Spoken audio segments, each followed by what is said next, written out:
प्रस्तुत अभंगामध्ये श्री संत नवऱ्याने 3 संतांचा महिमा प्रतिपादन केला आहे।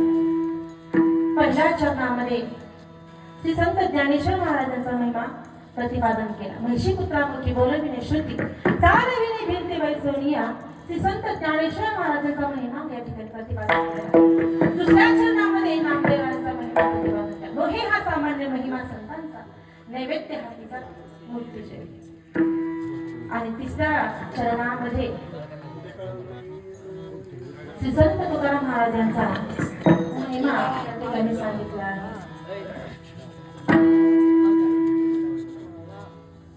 उदगा माझी वया ठेवणी कोरड्या दाखवी रोखड्या विश्वजना।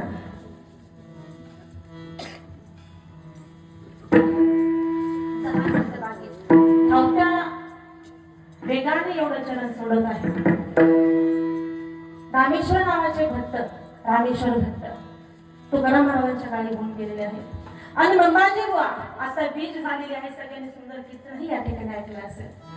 धावत्या वेगाने सांगणार त्यामुळे मंबाजी बुवा तुकाराम महाराजांचे द्वेष करायचे पहिल्यांदा, नंतर त्या ठिकाणी भक्त झालेले आहेत।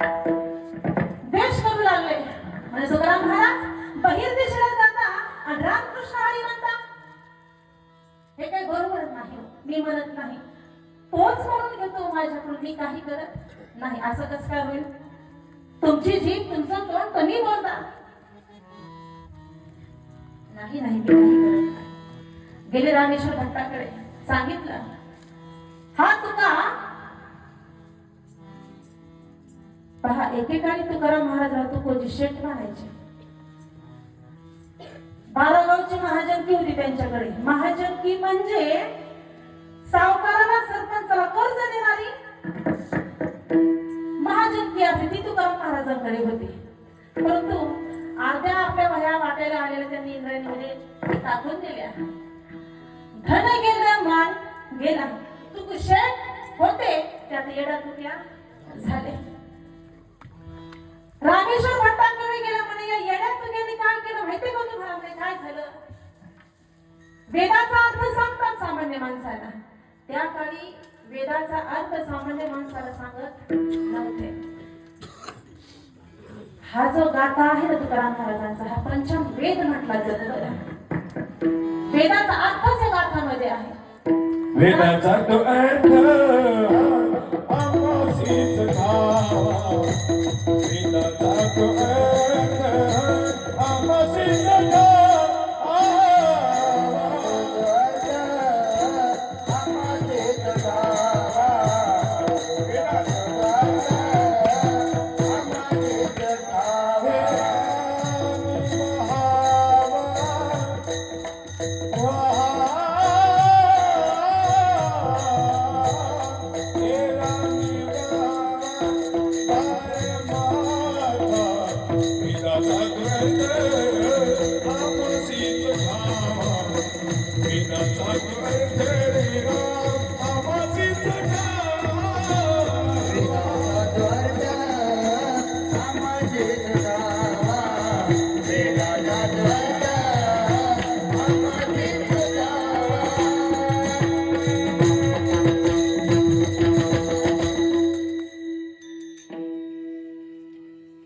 तुकाराम महाराजांचा गाथा जर वाचला तर वेद वाचण्याचं पुण्य प्राप्त होतं। गाथा वाचायचं तुकाराम, आपल्या माथ्यामध्ये प्रकाश पडतो।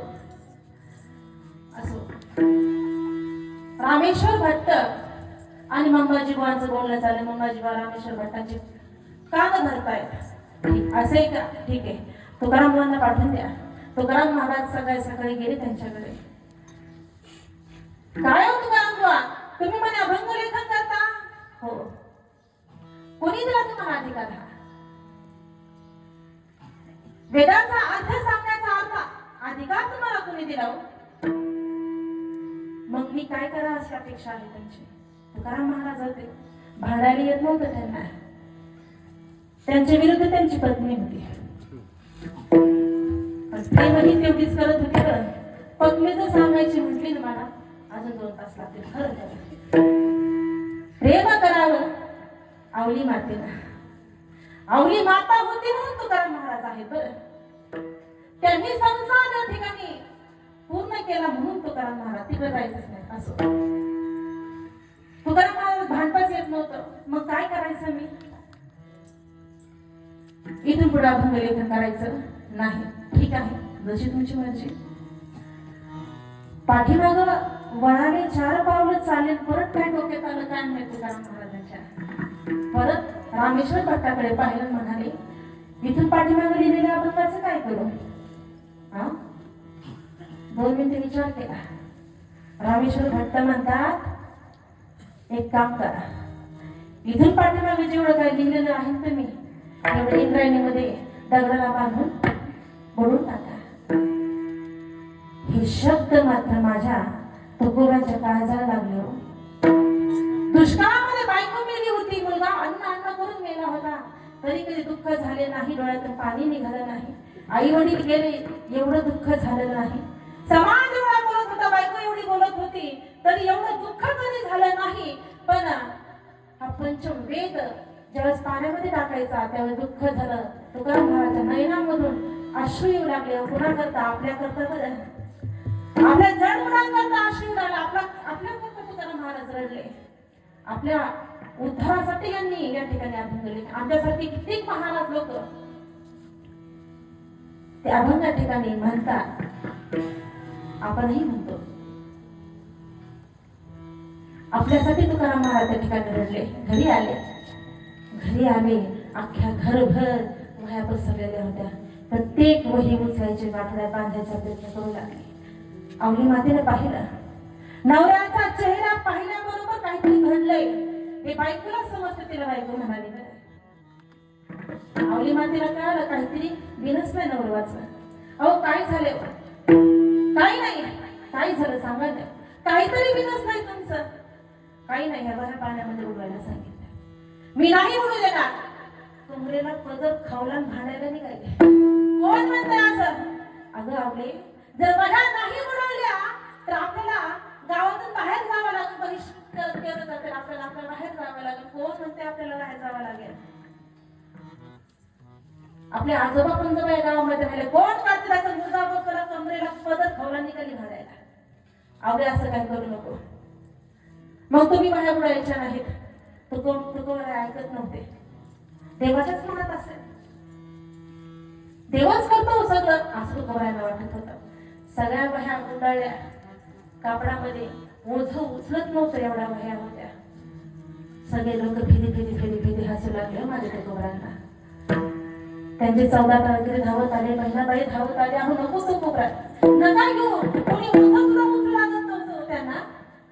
तुकोबांनी ओझं उचललं, डोक्यावर घेतलं, निघाले. सगळे लोक हसू लागले. या तुक्याने अगोदर प्रपंच बुडवला आणि आता परमार्थ बुडवायला निघाले.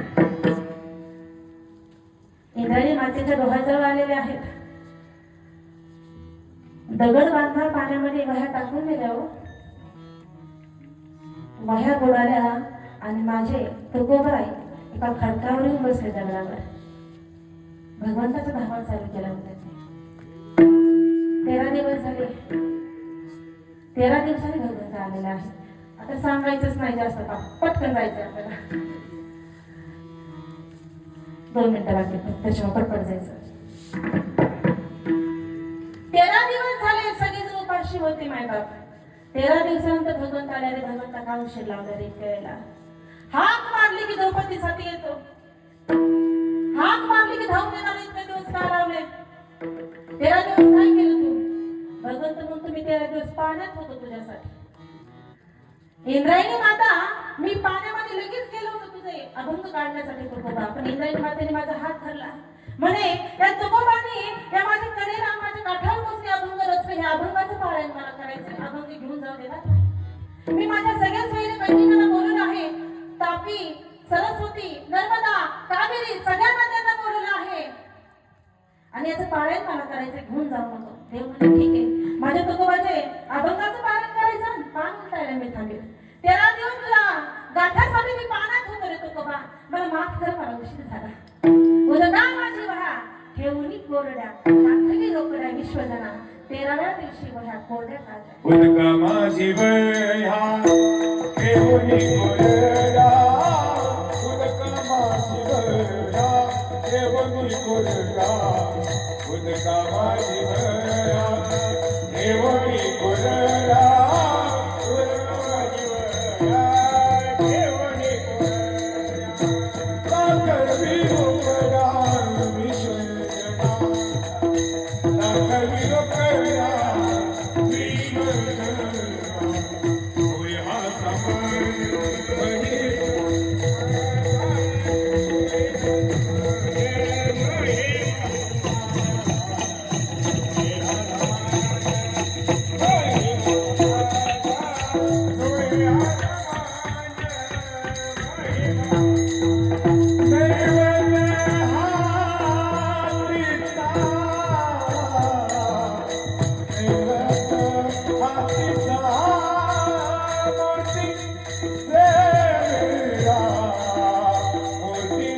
तुकाराम